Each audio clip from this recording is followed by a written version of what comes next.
కులగణన మీద చాలా విమర్శలు వస్తున్నాయి. మీరు ఒక బీసీ నాయకుడు, మీరు కూడా బీసీల కోసం కొట్లాడిరు. సో ఆర్ కృష్ణ లాంటి వాళ్ళు, జాజసీన్ లాంటి వాళ్ళు తప్పుల తడక అంటున్నారు. కవిత కూడా హాకీ లెక్కలు అంటున్నది.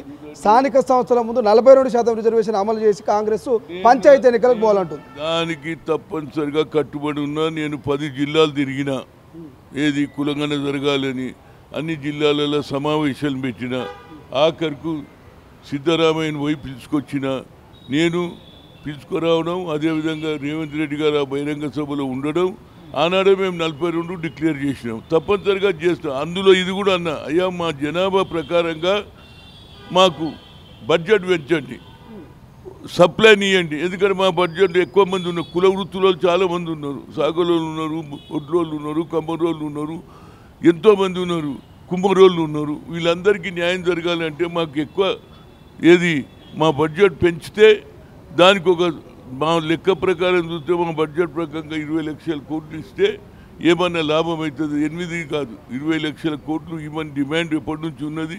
దానికి నేను ప్రయత్నం చేస్తే కానీ మళ్ళీ ఈ కులగణలో తగ్గింది పెరిగింది మనం మొదలైతే ఈ జరిగే లోకల్ బాడీ ఎన్నికలలో మనం ఉపయోగించుకుందాం. తర్వాత ఏదైనా ఉంటే చూద్దాం. కానీ ఇప్పుడు మనం బడ్జెట్ ఎక్కువ పెంచాలని కోరాలి, సప్లైని అడగాలని కోరాలనేది నా ఉద్దేశం. 42% రావడానికి నేను తప్పనిసరిగా నేను ఆ మీటింగ్ ఉన్నా, మీటింగ్ జరిపిందే.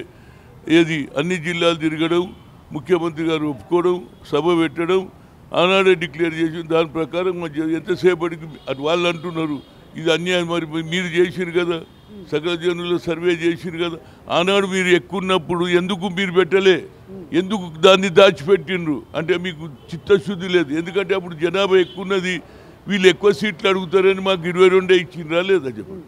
కనుక నా ఉద్దేశంలో ఇలా కేసీఆర్ది కరెక్ట్ లెక్క, రేవంత్ రెడ్డిది బోగస్ లెక్క కులగణన అంటున్నాడు. చూడండి, ఎవరి లెక్క అనేది అందరికి తెలుసు. ఆయన వాళ్ళు లెక్క చేస్తే మేము బోకస్ లెక్క, ఆయన చేసింది కరెక్ట్ లెక్క అనేది తప్పు.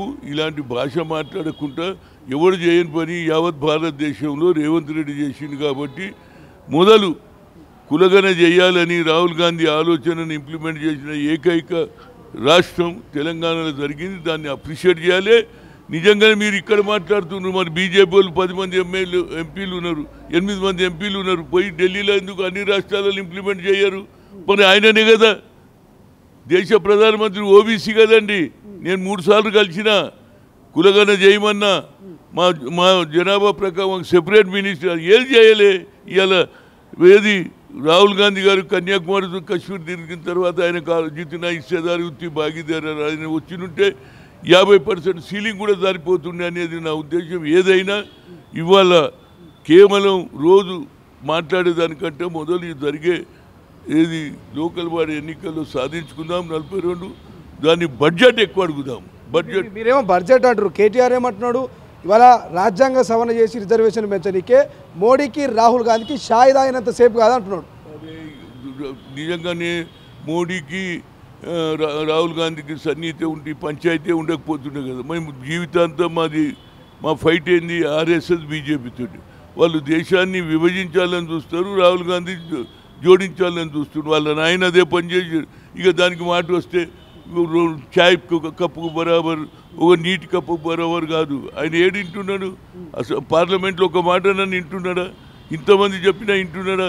ఇంతవరకు నువ్వు ఏది చేసి ఇంకా మీదకి వెళ్ళాడు. 25 లక్షల కోట్ల మందికి నేను అప్లిప్మెంట్ ఇప్పటిదానికా లెక్కలేదు. ప్రతి ఒక్కరు मैं 25 लाख करोड़ों का जिंदगी पूरा कांग उधर बताओ, एक तो भी बताओ.